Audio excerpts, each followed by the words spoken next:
All right, everybody, welcome to Process 34, the podcast.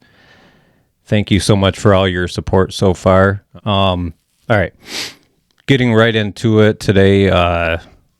Just going to do a little solo pod here and discuss one of my biggest loves and passions, something I never thought I would even like, let alone just pretty much be obsessed with. So without further ado, golf.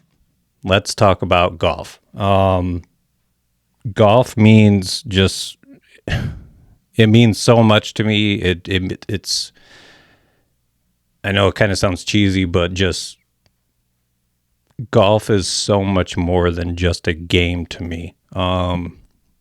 It taught me so much just right from the beginning, right when I first learned how to play up until now. It's just been a constant joy and pleasure, and there's been frustrating moments, of course, but I think more than anything, it's like just what it has taught me and what it has brought to me, I guess made me realize what I've been missing in my life, and also has helped me look at life and handle life and cope with life in a different way. It really, really has. So getting into that, growing up, I never played golf, never wanted anything to do with it. Just always thought I thought it was a dumb sport. I thought it was stupid, and I had no interest at all. And then when I was working, God, it was probably about 8 years ago or so. No, it's probably about right around 7 years ago. A friend of mine that I was working with kept bugging me, trying to get me to go play. And I wanted nothing to do with it at all. I was like, no. There's no way. It's a stupid game. I don't want anything to do with it. So long story short, after nagging me for weeks on end, he shows up to work with a set of clubs. He'd gathered some clubs from like family members that were hand-me-downs to him, and then some of his old clubs, and then an old bag, and brought up everything. Just said, hey, all you need to do is if you want a pair of shoes, go buy a pair of shoes. If not, just wear sneakers. Let's go play golf. I had a free round of golf at the golf course that I got married at, which was Captain's Club, Woodfield in Grand Blanc. And so I told him, I said, let's go play there for the first round. I knew nothing about it really. And, it was free. So why not? I showed up with I don't know, maybe I think I bought 2 or 3 dozen, just whatever the worst balls you can buy at a store are, refurbished, Dunlop, whatever. I don't know what it was. It was a lot for a little, and I showed up with what I thought would be way more than enough golf balls to play a round of golf. And I think it was the second or third hole, I had already went through about 14 or 15 balls, just hitting the ball all over the place. I could not for the life of me get it on the fairway. If I even made contact, it was usually directly to the right or the left, and it was bad. It was bad. I remember almost hitting a couple older ladies in a golf cart. I felt so bad. I hit it directly, almost behind me. It was a rough experience. So, I told him, I said, no, I'll never do this again. That was it. That was the one time you're going to get me to go golf, and, never again. So I think the next time I did go again. The next time I went, I can't remember if it was with him or I might have just went by myself just to see how it was. And, it was a little bit better. I played at that course was challenging to start with. So I went and, through the advice of him, my buddy Chris, he told me, just try to look up and try to find an easier course in areas. So, through word of mouth, I went to a local course and Kersley Lake, and it was a lot more wide open. It was a lot easier, but same results on this end. It was terrible. I wanted nothing to do with it. Once again, hated it. But like at the end of each round, those first 2 rounds, as much as I despised the game because I was so frustrated that I was so bad at it, something about it just, it felt good to play a sport and, compete, even if it was, going and playing around by myself. So, there was that like seed planted, and, from there, it was just kind of like a gradual, I want to say like I didn't even play again for a year and a half, maybe. And, I think it was about, this would be my 5th year, maybe 4th year of actually playing for real, playing like full years of golf. I think this would be my 4th year, but I went for my 3rd time, and like I made one good shot, made really good contact, flushed an iron right off the middle of the fairway. I don't even remember how I got in there. I'm sure I probably chipped out of the woods or something. And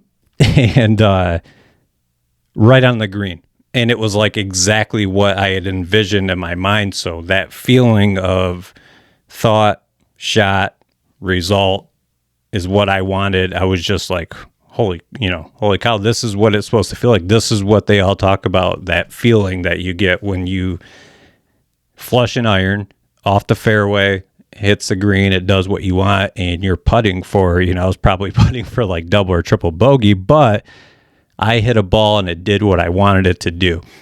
To me, that was just the best feeling ever when it came to golf, because that had not happened yet. And it's frustrating. That is very frustrating to play a sport, especially for, 3 to 4 hours, and struggle to even make contact or make good contact with the ball. So that feeling, that shot, it was like, all right, it's pretty much a wrap now. Like I'm going all in. I am going all in.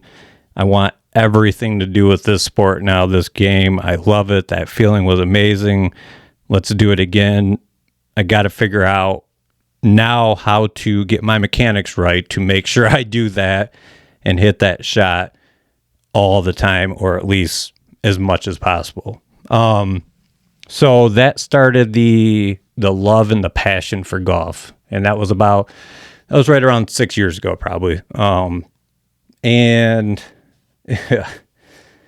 from there, it was, it was a struggle. It kind of like, it was, I want to say I might have went 2 more times that year. And then right around, this would be my 4th year. So right around that time frame, I had went a couple times, and I was really getting into the game of golf, but it was more so like, it was nice to participate in a sport, participate in a game, use my athleticism. It was nice. That feeling alone was what was keeping me going no matter what, and playing, and then,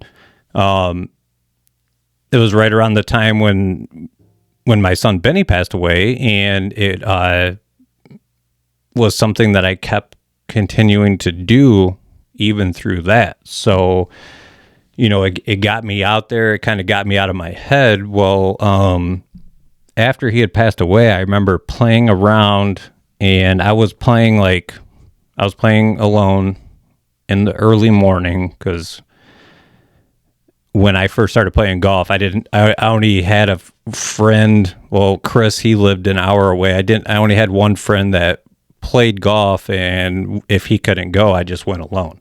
I was hooked. So I was playing around alone in the morning. It was early. I want to say it was in the fall. And I remember coming over, I don't remember what course it was. Oh, it was at Flint. So I was at Flint Golf Club. I was coming over it was the 14th hole, 14th fairway. After you tee off, it's downhill into a creek. So when I was going over the hill, I remember stopping for some reason. I don't know. I don't even remember why I stopped. But when I parked, I kind of like did a kind of a little left turn and parked sideways on the hill. And to my right was, off into the distance was the green. And behind that, the sun. And it was early. It was just a very, very like majestic looking sight. I mean, it was beautiful. It was breathtaking. And I remember that very moment, I had a feeling overcome me where it was just like, I had not felt that in a long time, and it was calmness. It was like everything's going to be okay, like that kind of feeling. And at that moment in my life, I did not think everything was going to be okay. There was tragedy had struck right before that, or right after Benny passed away. My mom went into the hospital, and that was scary. And it was just a lot going on, and I didn't,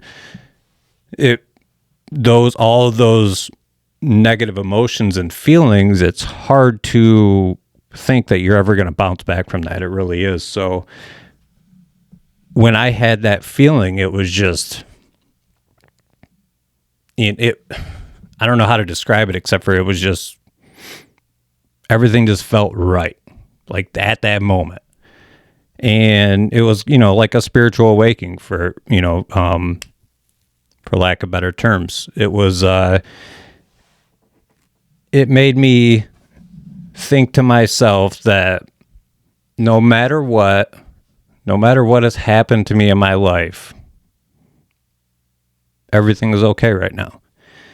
And it was a good feeling. It was a really great feeling. And, it just, at that moment, it was like, I just remember saying to myself, like, I feel like I'm back. I feel like I'm a person again. And it made me think about everything that had happened recently in my life and how angry I was. I was so angry. I was so frustrated. I was so upset. I was so hurt. But more than anything, I was angry. I was very, very angry. And I didn't feel anger. And it was rare for me to not feel anger at that moment or at that time. So, it was just, I guess it gave me, it gave me hope. So from there on out, I told myself at that exact moment, I told myself that from here on out, I want to try to focus on trying to stay as positive as I can, try to be as positive as a person as I can be, and look for the good and quit focusing so much on all these horrible things and all this negativity. And, is that really what he would want for you? Is that really what anyone would want for anybody? No, it's try to be happy, try to enjoy life, and no matter what, just try to find the good. So that's kind of like where, I wanted to, like that first pursuit of, like making myself feel good and making others feel good started.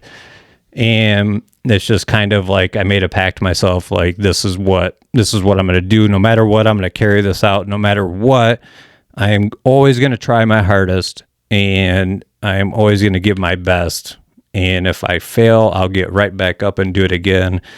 And I'll do it every single day. And I have so. I have failed a lot since that day, but I keep getting up. And I owe it to golf. I owe that to golf.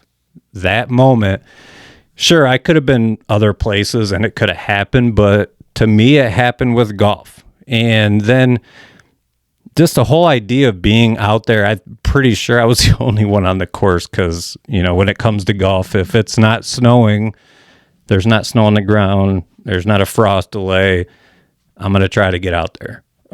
So it was nobody else was around. The sun was coming up. It's just everything just felt perfect. And, that at that moment, it just, I just knew like, God, I love this game. This is amazing. B, thank you so much for everything. I just felt overwhelmed with gratitude for God, gratitude to be here and, to have an opportunity and have a chance to live my life to the fullest and make the best of it and be compassionate and kind to others. Like, that's to me the ultimate goal. So anyways, golf, that's where this all originated, and I'm so thankful for it. At that point in my life, I was pretty much just like working, just work, come home, try to be a rock, try to be there for my wife and my daughters. And I wasn't necessarily focused on me at all. So, my retreat, so to speak, was to go play golf and go to the golf course. And now it had new meaning. Like, now it wasn't just go to the golf course to like, try to have some me time, which, I still do that. And it still very much so is about that. But it was only about going and playing a game. And now it meant a lot more. Now it was, I'm not going just to play a game. I'm not going just to, hit a ball around and get frustrated, get happy, get frustrated, get happy. I was there to, almost like it was my church, almost, it was my temple. I was there to get that feeling again. I was there to embrace that. I was there to practice patience. I was there to see the beauty in nature around us. I was there to try to calm my mind, to quiet it as much as possible, and to be mindful and live in the moment. That's what I was going for. That's why I wanted to keep playing the game. That's why I wanted to go as often as I wanted to go, because I wanted to have that feeling. I wanted to be able to reconnect with myself, because it'd been so long since I felt that connection. So yeah, I mean, without golf, who knows how upset and miserable, and who knows what would happen. I owe a lot to it. Just something about being out there. Still to this day, I have buddies that play, some family that plays, and even when they get out there, it's just, that connection, that being able to embrace that as well, on top of everything that I feel with the game. I cannot be more thankful for the game of golf. So another huge thing, another big thing that golf has taught me throughout this, throughout my experience playing it for this short amount of time, is how much I can correlate it to my own life. Like patience, for instance. I try to practice it as often as possible. I honestly try to do my best no matter what. There are still a lot of times where I let it get the best of me, and it's hard. It's hard to be patient. It's hard to practice it. But golf has really helped me a lot, because I've played a lot of sports in my life, and I don't know of any other sport that I've played personally where you have to be more patient than in the game of golf. It will test it on every single shot, no matter what. So you really, when I first started playing, every shot that was a bad shot, which it was every shot, I was miserable. It just, I could not handle it at all. It frustrated me so much. And then, as I got better, and as I started understanding the game more, and as I started to realize how much, like, golf is a mental sport, how much more golf is a mental sport than it is a physical sport. It was when I started to realize, like, all right, I got to work on this being patient thing. I got to work on accepting what has happened. I got to, I got to work on all these things. And then I would find myself at work or home or, out in public doing whatever.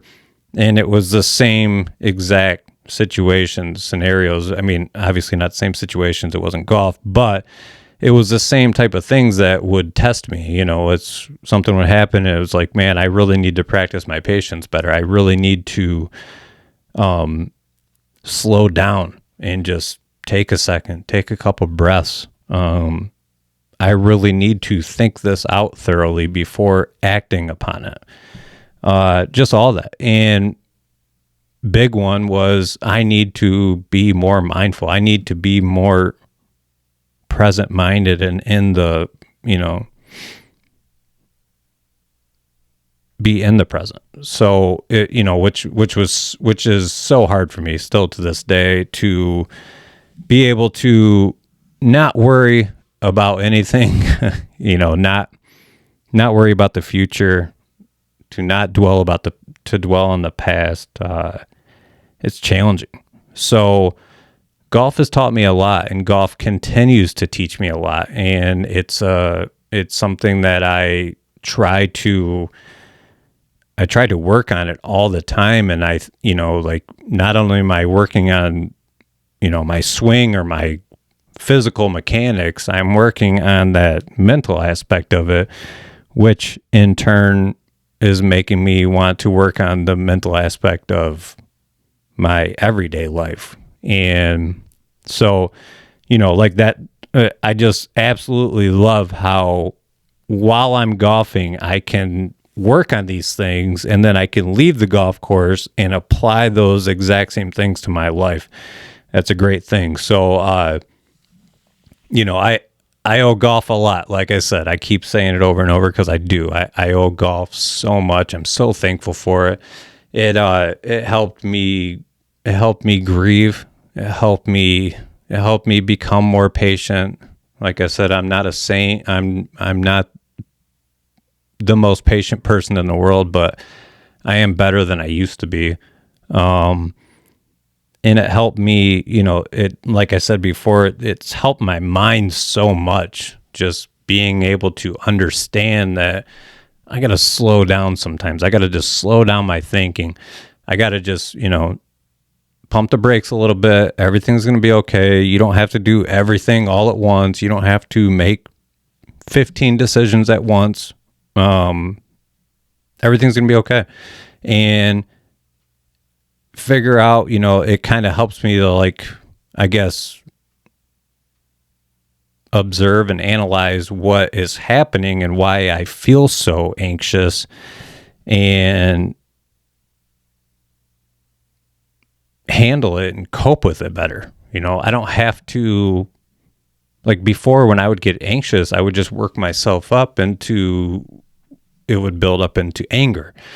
And now I can, try not to let that happen as often. But one thing I do on the golf course, for instance, is if I have a tough shot, if I have something where I have a chance to get a good score on it or something like that, something kind of meaningful, then I always take a step back. And this was last year I started doing this. I would take a step back. I would take a couple deep breaths. I would take a couple practice swings, whatever.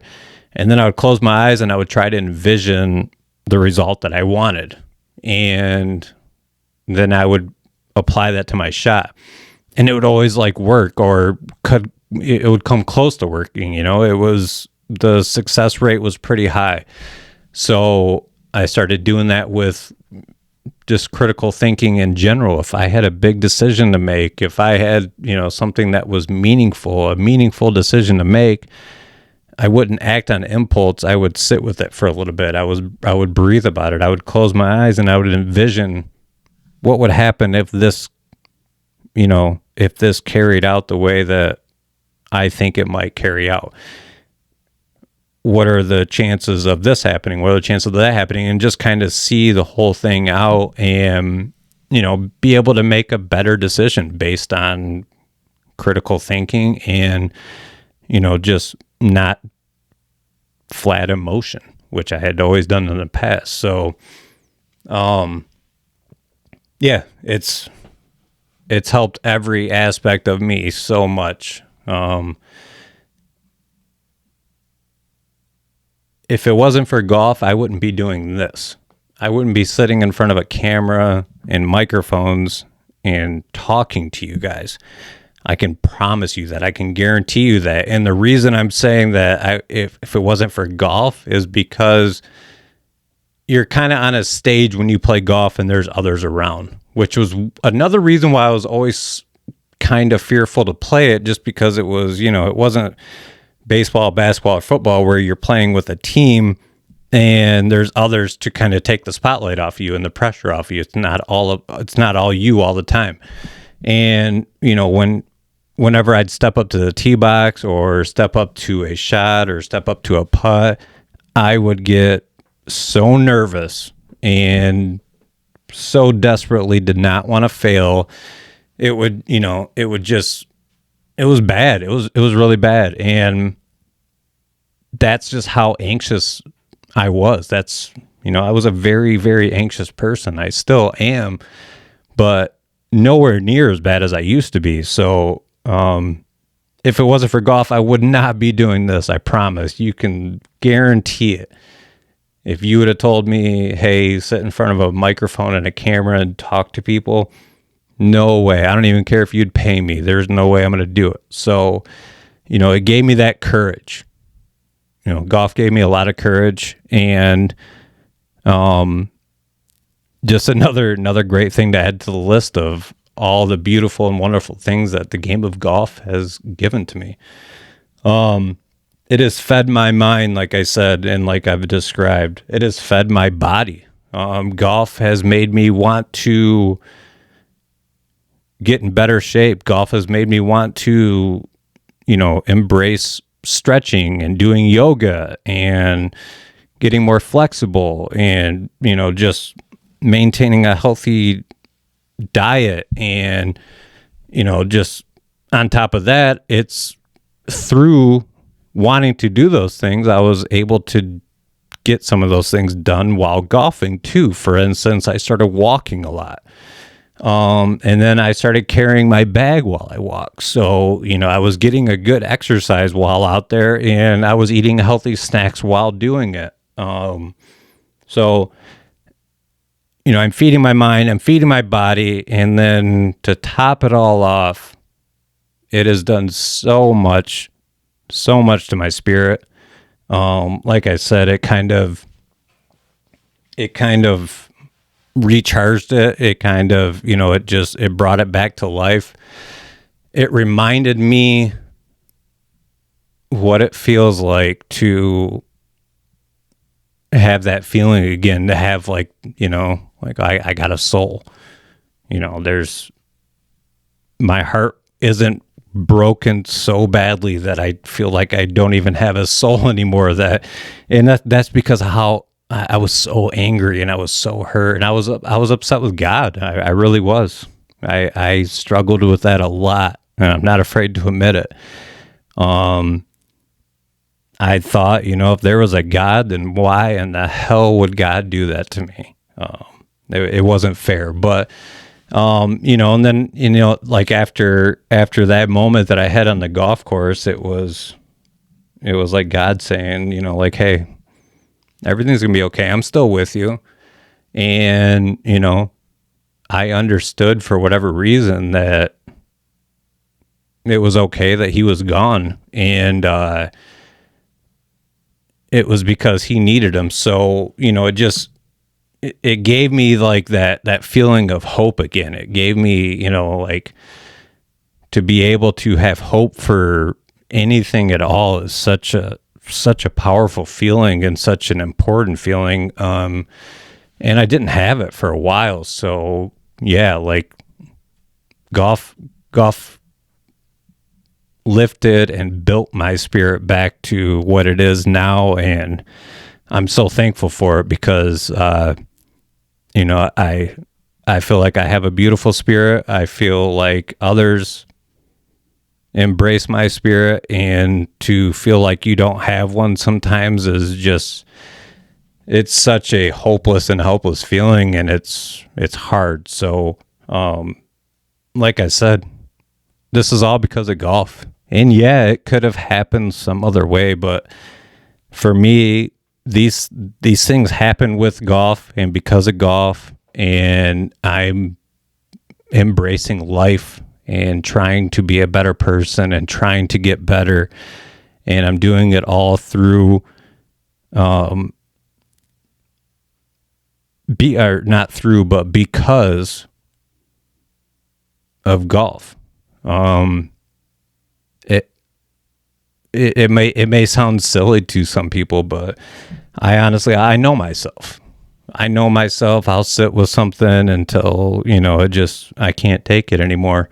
And, you know, then who knows what will happen. But, with this one, you know, I had that feeling I got when I played that round of golf, and it was my spiritual awakening, and it changed everything for me. So when I say I want to go play some golf, it's not just to go hit a ball around. It's not just to go, you know, hang with the boys and whatever. Those things are great, and I love all that, but it's to get me right. It's to get my mind, body, and spirit right. There's nothing in this world that gets those three things in check better and faster than playing a game of golf. And there's times where I have really, really bad rounds, and there's times where I say to myself, you know, why am I even playing this game? You know, things of the nature which I think every golfer experiences, like, well, at least every amateur golfer. And you know, and then I think to myself, like, one bad round of golf is just like having, you know, one bad day in life. Everything's gonna be okay. I'm still here. There's been good ones, there's been bad ones, there's gonna be better ones, and there's gonna be worse ones. So accept it for what it is. Be thankful that the worst thing I had to worry about today was having a bad round of golf, not playing so well, not getting that score I wanted. You know, that's okay. And that's just fine, because I can learn something from it, just like I can learn something from having a bad day. So once again, thank you so much, golf. Thank you for listening to me babble and ramble on about the game of golf and my crazy obsession and passion for it. But like I said, to me, it hits me, you know, in a special place, and I'm so, so grateful for it, and I'm so thankful for it. And if you have never played or you're contemplating it, please, for the love of God, just try it. It's such a fun game, and it's a lot more accessible now. You know, the game's evolving a lot, so it's a good time to get in. And if you need some help, need some pointers, or need somebody to play with, give me a shout. And like I said before, I appreciate you guys so much. It means the world to me to have you listen to me, have you share my videos and my podcasts and subscribe to me. And it's just, you know, it's a very warming and welcoming feeling. And I hope to continue and evolve this Process 34 and keep carrying that message to others. Spread that positivity and spread that hope. So once again, if you have not subscribed to me, please subscribe to my YouTube channel. You can also follow me on Instagram at process_34, Facebook Process 34, TikTok Process 34, and the audio podcast is available on Spotify and Apple Podcasts. Thank you all so much. Much love. Have a blessed day.